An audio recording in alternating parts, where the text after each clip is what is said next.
We've had a number of operational security concerns about the president, about his family, about how they use electronics, whether using encrypted apps, having conversations that are kept from the American people or their own staff, concerns about the president allegedly granting security clearances to people like his son-in-law that the intelligence communities or those agencies doing the background checks had profound concerns about. Are we maintaining the sanctity of classified information? An alarming incident at Mar-a-Lago just exposed in brand new reporting from the New York Times, sparking renewed concerns that the president and his administration have failed to adhere to sufficient security standards and that a litany of breaches and apparent vulnerabilities are putting this country at risk. The Times reporting, quote, a 32-year-old woman from China carrying 4 cell phones and a thumb drive infected with malware gained access to Mar-a-Lago during President Trump's visit to the Florida resort over the weekend, federal court records show. The woman had arrived at the Palm Beach resort and showed 2 Chinese passports when she sought to be admitted, saying she wanted to use the pool. Once inside, the woman said she was there to attend a United Nations Chinese American Association event later in the evening. No such event existed, so the club receptionist alerted the Secret Service. Though she had initially said she had come to use the pool, she was not carrying a swimsuit. An episode especially troubling against the backdrop of news that came to us just moments ago from the Miami Herald that says this, quote, federal authorities are investigating possible Chinese intelligence operations targeting President Donald Trump and his private Palm Beach club, Mar-a-Lago. Sources familiar with the never-before-reported investigation told the Miami Herald yesterday. Everybody's still here, Frank. No surprise, but it sounds like the receptionist at Mar-a-Lago more sensitive to national security breaches than the WhatsApp texting son-in-law in charge of Mideast peace. So as disturbing as this particular incident is, and we don't know where this is going, but I can assure you the FBI Miami office is looking hard at who this woman is, who controlled her, and what was that malware that they found on the thumb drive. What's malware? Well, so malware is any software app that causes your device to do something you don't want it to do. One of the questions I have is, when you say that the thumb drive contained malware, was it malware poised to launch into a system, or was she infected with it? There's a big difference between that, because if it was poised to launch and infect Mar-a-Lago network and servers, there's a real problem there. And the good news is the government can tell from the signature of that where it was coming from. Was it government attribution? We're very good at that. But this incident's a symptom of a much larger security posture or non-security posture that this president has, and it can only be a nightmare for the Secret Service, because the Secret Service is excellent at what they do when they control the domain. They don't control the domain of Mar-a-Lago. Some manager or receptionist at the president's club is deciding, largely based on not upsetting the clients, who gets in and who doesn't. That's a nightmare, and it's a symptom of a president who continues to use a personal cell phone unencrypted, ignore intelligence agency recommendations. This is a guy who must make it very hard to try and protect him and protect national security. How extraordinary is it to know that there's an ongoing investigation into a Chinese intelligence effort to penetrate Mar-a-Lago? So for those of us who come from that background, of course, if a foreign government knows every weekend your main target in life is going to be at this location, right? It is a soft target. You are going to do all hands on deck to get in there, infect the system, get people penetrated in there. So not a surprise to me, but it should wake up somebody at the White House to say, we've got to harden Mar-a-Lago. Or guess what? There's a place called Camp David that's really secure from all angles and from a cyber perspective, and maybe he should use it for that purpose. You've spent a lot of time there. I have, and the Associated Press, my colleagues and I have done reporting on this in the last couple of days about this incident. So yes, I mean, she was, first of all, she did approach Secret Service first. She was swept and screened before she went in. But what happened was she then gave her name, and her story changed, and she presented 2 Chinese passports, which raised red flags. So the Secret Service called ahead to the Mar-a-Lago desk and said, like, who is this?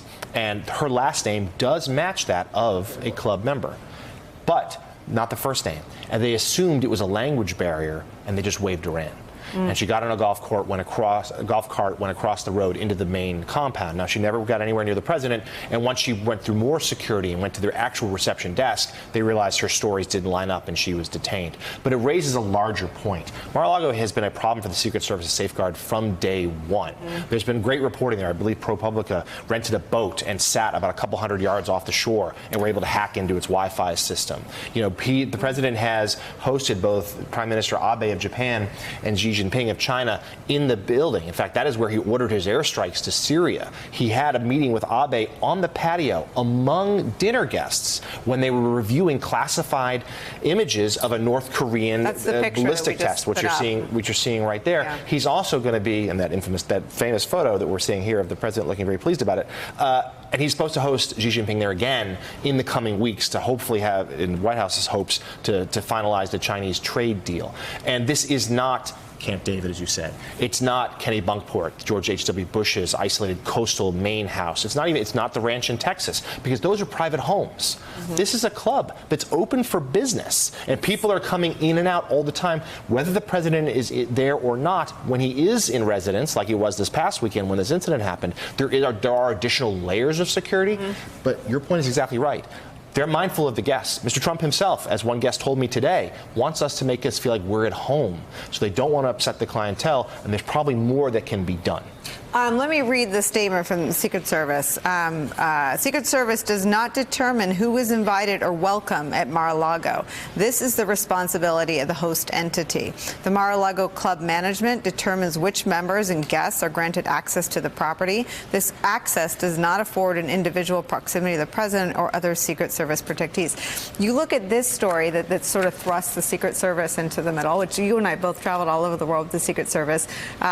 Extraordinary professionals who work under incredibly difficult circumstances every day. But this is a structural challenge. He decides to land at Mar-a-Lago every weekend instead of Camp David, instead of a home, instead of something they can protect or put any sort of perimeter around it. And if you put that together with the way he's abusing the security clearance office and those personnel, it's just a stunning, and you know, we probably don't spend enough time talking about it, but just a stunning rebuke of the sorts of measures that were put in place to protect from precisely this, to protect him from himself. That's exactly right. It is a blatant disregard for the security of America and for our intelligence. And the fact that we do not have Secret Service logs, they don't decide who goes in there. Anyone can go in there who rents a room. You know, they found this person, but what about actual real intelligence officers who want to get in there? These are the best, you know, our opponents are the best people in the world at this.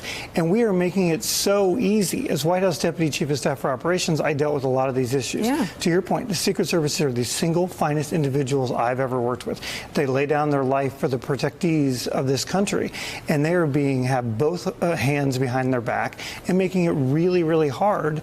You know, if they wanted to make this easier, they'd go to a civilian home where they could lock them down like they did President Obama in the middle of Chicago, like they did Ronald Reagan on the ranch, George Bush on the ranch, and actually make this easier. Trying to run a successful and lucrative resort in the middle of protecting a president of the United States is not only a nightmare, you are opening up our intelligence to foreign actors who can go after it. And you're making it really easy to do it. And it's not just Mar-a-Lago. He does the same thing at the club at Bedminster, too. That's a little more isolated, right, but the same general challenges apply. Joyce, on this Miami Herald reporting that there's an ongoing open investigation into the Chinese intelligence effort, would it be your estimation that is a counterintelligence investigation? Would you suggest, or would you predict that that's in its early stages? Or, you know, what are we to make of the fact that now we are looking at another foreign adversary getting real close, really close to the president and the country's secrets? So Frank may not agree with me on this, but often in counterintelligence investigations, they go on for a long time. There's no expectation that they'll end up as a criminal case. And then something happens along the way, and for whatever reason it becomes public, as this situation did, or something else happens that gives the case a little bit of a criminal aspect to it. And so you'll occasionally see a little bit of crossover. The intelligence community, and rightfully so, wants to protect its sources and methods, so that can limit the evidence that's available to prosecutors. But this is likely a counterintelligence investigation that will now have a criminal prosecution hanging off of it. And the real problem here, as folks have pointed out, is that this president is pursuing profit-making businesses. He has to know that this risk exists. I'm sure he's been briefed on the counterintelligence investigation. He chooses to prioritize his profit-making activities over the security of the American people. And if that malware was ready to launch, it could have been plugged in any place at Mar-a-Lago and potentially even compromised the president's personal devices. Your name is invoked. Quick last word. So here's what to look for on this case. If you see this woman processed quickly through the system, adjudicated and off, the FBI's found nothing of great counterintelligence interest. If this falls off the radar, as Joyce says, and it goes on, there's something far deeper here that we should be concerned about. Something bigger. All right. Joyce Vance, thank you for spending so much of the hour with us. We're grateful. Hey there, I'm Chris Hayes from MSNBC. Thanks for watching MSNBC on YouTube. If you want to keep up to date with the videos we're putting out, you can click subscribe just below me, or click over on this list to see lots of other great videos.